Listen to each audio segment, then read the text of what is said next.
Hello बच्चों, आप सबका फिर से स्वागत करता हूं अपने यूट्यूब चैनल पे, जिसमें मैं क्लास 10th का चैप्टर फर्स्ट का लेक्चर नंबर तीसरा है, थर्ड लेक्चर है। ठीक है, इसके पहले मैं 2 लेक्चर दे चुका हूं इसी चैप्टर के बेस पे। तीसरे लेक्चर पे अब जो बाकी है वो बताना है। तीसरे लेक्चर पे अब कहाँ से था, जैसे अपना टॉपिक क्या आता है, सर टॉपिक आता है उपचयन और अपचयन। क्या क्या? उपचयन और अपचयन। क्या? उपचयन और अपचयन।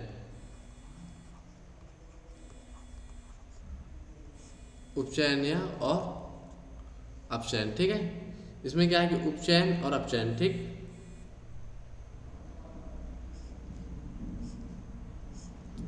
सबको पता है उपचयन क्या है? किसी को पता है? देखो अपन क्या करते हैं, अब क्या करते हैं, उपचयन की परिभाषा लिखते हैं। क्या करते हैं? उपचयन, ये सब लिख लो, ये परिभाषा बहुत जरूरी है, इसी के आधारित सब कुछ चलेगा। ठीक है, उपचयन क्या है? ठीक है, उपचयन पदार्थ में O2 की वृद्धि होना। पदार्थ में O2 की वृद्धि होना मतलब कि पदार्थ में ऑक्सीजन की वृद्धि होना तथा तथा हाइड्रोजन का ह्रास होना मतलब हाइड्रोजन का हट जाए। ठीक है, हाइड्रोजन का हट जाना। ठीक है, उपचयन के बाद क्या आता है? अपचयन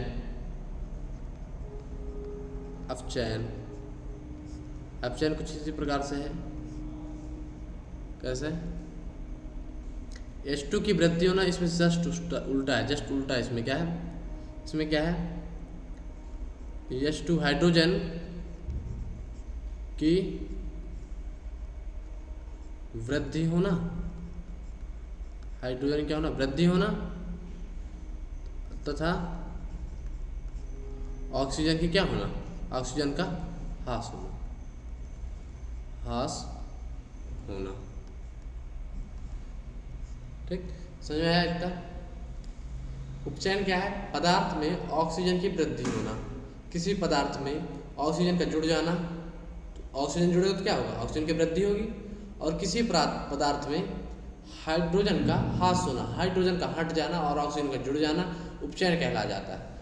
अपचयन में हाइड्रोजन की वृद्धि होना, किसी पदार्थ में हाइड्रोजन जुड़ जाना और ऑक्सीजन हट जाना, ये क्या कहलाता है? अपचयन कहलाता है। ठीक है, क्या करते हैं, इसके एक एग्जाम्पल देखते हैं। अपन एग्जाम्पल देखते हैं, उदाहरण, एग्जाम्पल। ठीक है, एग्जाम्पल जैसे मान लो क्या है, सी प्लस ओ टू क्या बना? CO2।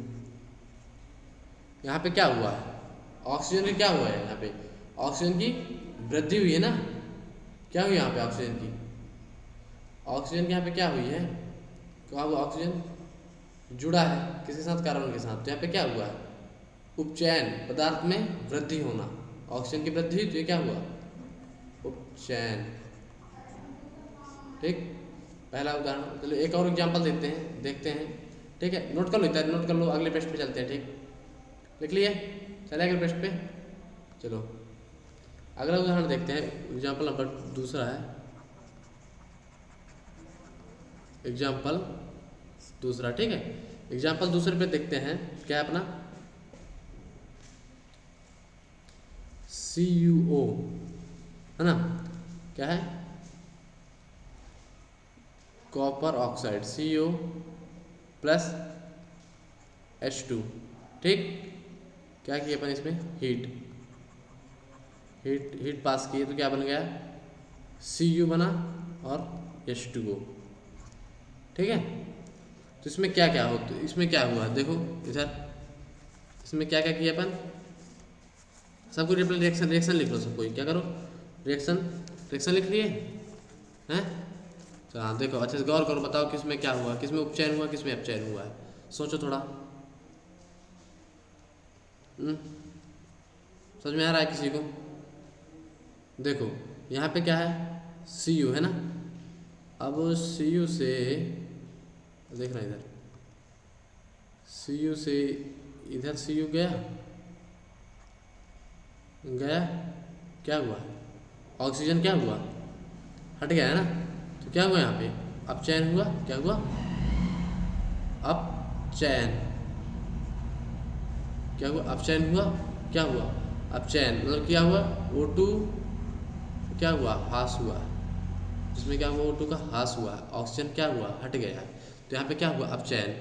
अब जैसे इधर देखो, इधर पे ऐसे यहाँ पे क्या हुआ, ऑक्सीजन की क्या हुई, वृद्धि हुई है, क्या हुई है, वृद्धि। तो यहाँ पे क्या हुआ है, उपचयन हुआ है, उपचयन, क्योंकि क्या हुआ यहाँ पे O2 की वृद्धि हुई है, क्या हुआ है, वृद्धि।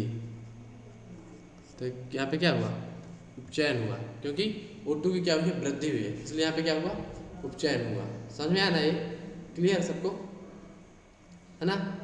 उपचयन अपचयन सबको समझ में आया, कहाँ पे उपचयन हुआ, कहाँ पे अपचयन हुआ। देखो जाके ऑक्सीजन की घटोत्तरी हुई, ऑक्सीजन का ह्रास हुआ है वहाँ पे अपचयन, और जहाँ पे ऑक्सीजन की वृद्धि हुई है वहाँ पे उपचयन। ठीक है, क्लियर है यहाँ तक। चलो आगे चलते हैं। आगे क्या है, दैनिक जीवन में उपचयन, दैनिक जीवन में उपचयन अभिक्रिया के प्रभाव। दैनिक जीवन पे अपन उपचयन अभिक्रिया के क्या क्या प्रभाव है, ठीक है। चलो अगले प्रश्न पे चलते हैं। दैनिक जीवन क्या अपना लो, दैनिक जीवन, दैनिक जीवन में उपचयन, उपचयन अभिक्रिया के प्रभाव, उपचयन अभिक्रिया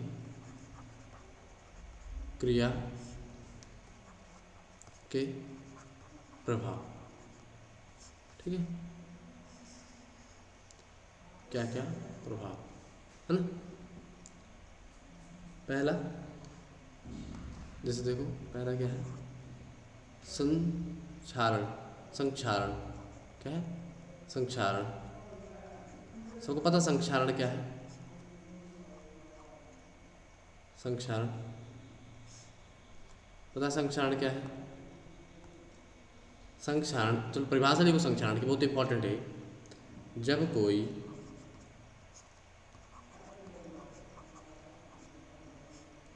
कोई धातु, कोई धातु आर्द्रता, ह्यूमिडिटी, आर्द्रता, वायु, पानी, अम्ल, अम्ल आदि के संपर्क, के संपर्क में आता है, के संपर्क में आता है, तब वह, के संपर्क में आता है तब वह संक्षारित, संक्षारित, संक्षारित मतलब कमजोर हो जाता है, हो जाता है।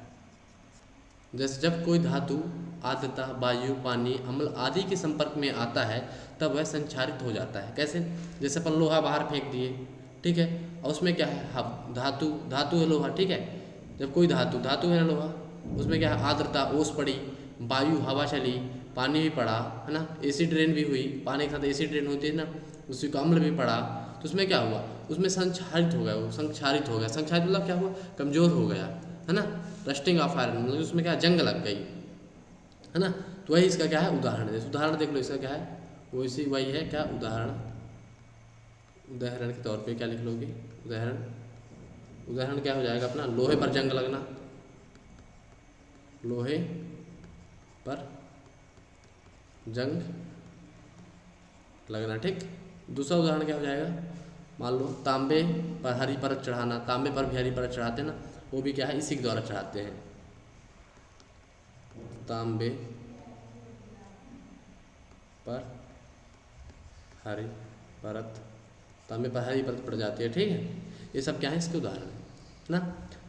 संक्षरण समझ में आया है ना, क्लियर है यहाँ तक सबको। आगे चले, आगे के लिए देखते हैं अपन। आगे अपना आता है, क्या आता है, विक्रगंधित। क्या अपना है क्या भाई, अपना गंधित, हाँ देखो, विक्रगंधित, विकृत गंधिता, विकृत गंधिता। ठीक है, विकृत गंधिता क्या है, देखो बताता हूँ क्या है ये। अपना आता है क्या, विकृत, विकृत, देख सब कोई, विकृत गंधिता, विकृत गंधिता। ठीक, विकृत गंधिता क्या है, विकृत गंधिता है ना।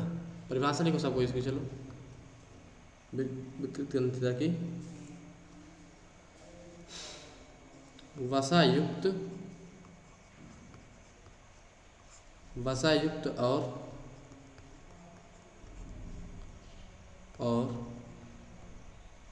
खाद्य, वसायुक्त और खाद्य सामग्री वायु के संपर्क में आने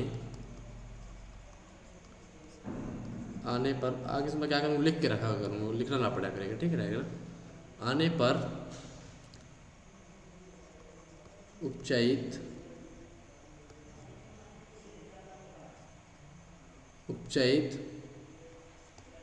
हो जाती है, उपचयित मतलब खराब हो जाती है ना, जिसके कारण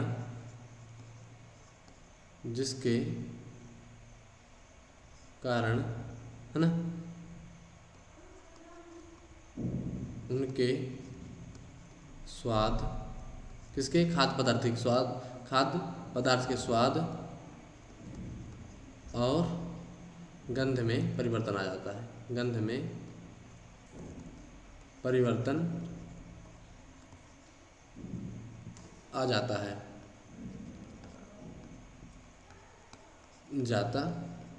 ठीक। कैसे आ जाता है, जैसे मान लो देखिए कुछ घर में तेली चीज़ बनी है, सबके घर में बनती होगी है ना, कुछ दिन तक वो रखी रहे, ठीक है, हवा लगती रहे उसमें, तो उसमें क्या खराब हो जाती है, उसमें जंग टाइप से लग जाती है ना। अपन उसको खाएंगे तो महकने लगेगी, तो उसे अलग सी स्मेल आने, बदबू देने लगेगा, और क्या, उसे स्वाद में भी बहुत परिवर्तन आ जाएगा, है ना। इस कारण से देखे होगे तुम लोग कि जब कोई जैसे चिप्स उप्स रहते हैं ना, चिप्स है ना, चिप्स होते हैं ना, चिप्स भी तो तेल से बनता है ना, वसायुक्त है, खाद्य सामग्री है, खाने वाली चीज़ है, लेकिन इसको किस में पैक करके देते हैं, पॉलीथीन में, पन्नी में पैक रहता है ना, चिप्स की जो पन्नी रहती है, पन्नी में पैक रहता है, चिप्स पन्नी में पैक रहता है ना। तो इस पन्नी में पूरी क्या रहती है, पैक रहती है पन्नी, तो इस पन्नी के अंदर पता है कौन सी गैस डाल दी जाती है, नाइट्रोजन, ताकि क्या ना हो, खराब ना हो, इसमें क्या हो, ऑक्सीजन का प्रभाव ना पड़े, हैं, बाहर की हवाओं का प्रभाव ना पड़े, ताकि यह क्या ना हो, खराब ना हो, इसलिए ये काफ़ी दिन तक चल जाती है। बाकी अपन जो खुले पे रख देते हैं घर पे बना के, वो काफ़ी दिन तक नहीं चल पाती। यही इस चीज़ को क्या कहते हैं, विकृत गंधिता, क्या कहते हैं, विकृत गंधिता। ठीक है, समझ में आया ये सब।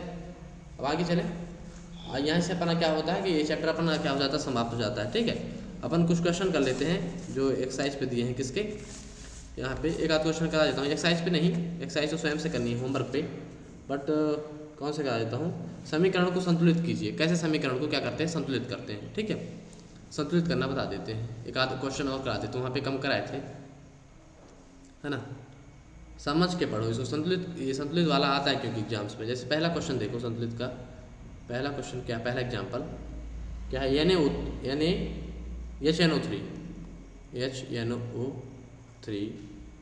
प्लस CaOH का होल ट्वाइस, OH का होल ट्वाइस, क्या बोलते हैं, OH का होल ट्वाइस। ठीक है, ये किस में परिवर्तित क्या बना है, CaNO3 NO3 का होल ट्वाइस CnO3 का whole twice plus H2O plus H2O। इसको संतुलित कैसे करना है, क्या करना है, संतुलित क्या करना, बैलेंस करना अपना, ठीक है, क्या करना है, बैलेंस करना, ठीक। संतुलित कैसे करेंगे, अब देखो इधर पे है, इधर पे देखो NO3 कितना है, यहाँ पे NO3 1 है, यहाँ पे NO3 कितने हैं, यहाँ पे NO3 2 है ना, 2, ये जो हॉल टाइस लगा है 2 लगा है, ठीक है। यहाँ पे कितने हैं 2, तो अपने यहाँ पे क्या कर देंगे, सामने 2 लगा देंगे, 2 NO3 हो गए, है ना, 2 NO3 हो गए, इधर भी 2 NO3 हो गए, ठीक है। अब इधर पे चेक करेंगे हाइड्रोजन कितने हो गए, यहाँ पे 2 हाइड्रोजन और ये 2 हाइड्रोजन, मतलब 4 हाइड्रोजन हो गए। इधर कितने हाइड्रोजन है, 2 ही हैं, तो इस सामने 2 लगा दो, तो यहाँ पे कितने हो गए, 4 हो गए हाइड्रोजन, 2 2 4, है ना, 2 दूनी 4 हुआ, ये 2 और यहाँ के 2, तो 4 हो गए। अब क्या करते हैं अपन, ऑक्सीजन पे देखते हैं, यहाँ पे कितने ऑक्सीजन है, 3 दूनी 6 यहाँ ये हो गए और 2 ये हो गए, 6 2 8। इधर देखो प्रोडक्ट साइड, उत्पाद साइड, 3 दूनी 6 हुए और 6 2 8 इधर, मतलब कि पूरे क्या है, बराबर है। इस प्रकार से अपनी इक्वेशन क्या हो गई, बैलेंस हो गई, संतुलित हो गई,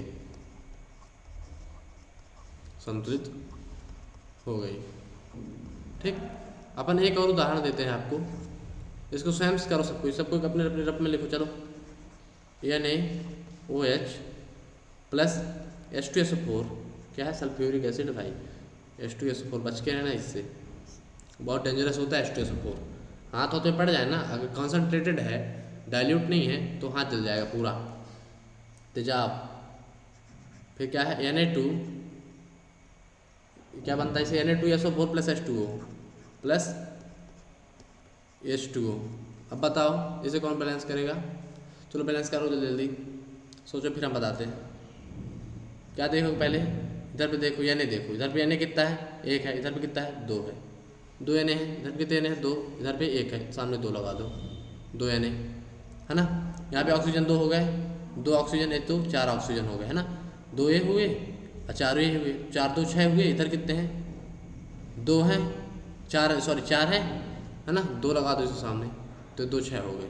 अब हाइड्रोजन देखो कितने हैं, इधर हाइड्रोजन कितने हैं, 2 1 2 4 हाइड्रोजन, इधर कितने हैं, 4 हाइड्रोजन है, 2 2 4, SO4 कितने हैं, इधर SO4 1 है, इधर भी SO4 1 है, मतलब क्या होगा, ये तो बैलेंस हो गया, 1 2 2 3 2 जगह ही लगाते लगाते क्या होगा, बैलेंस हो गया। इस प्रकार से क्या होगी, इक्वेशन बैलेंस हो गई। ऐसे तुम अपने देखना एक्सरसाइज अपने किसमें, एक्सरसाइज चैप्टर का क्वेश्चन नंबर 6, उसकी सारी इक्वेशन बैलेंस करो, ठीक है, क्या करोगे, बैलेंस करोगे, ठीक है, ये होमवर्क पे। और रिएक्शन को संतुलित करना आप सबको समझ में आ गया होगा, ये इंपॉर्टेंट टॉपिक था इसका, ठीक है। और उपचयन अपचयन ये सबको समझ में आया, ठीक है। खूब इंजॉय करो, खूब मस्त पढ़ो, अच्छे से पढ़ो, जो लॉकडाउन लगा इस टाइम पे घर पे ज़्यादा पढ़ो, एक आध वीडियो आते हैं ना, इसको देखो अच्छे से, नहीं समझ में आया तो बाद में फिर से इस वीडियो को देख लो, ये हटेंगे नहीं यूट्यूब से, यूट्यूब पे पढ़े ही रहेंगे। और चैनल को सब्सक्राइब करो, लाइक करो, शेयर करो, कमेंट करो, बाय बाय, ठीक है। चलते हैं, अपन मिलेंगे नेक्स्ट क्लास पे, नेक्स्ट वीडियो पे, ठीक है, बाय।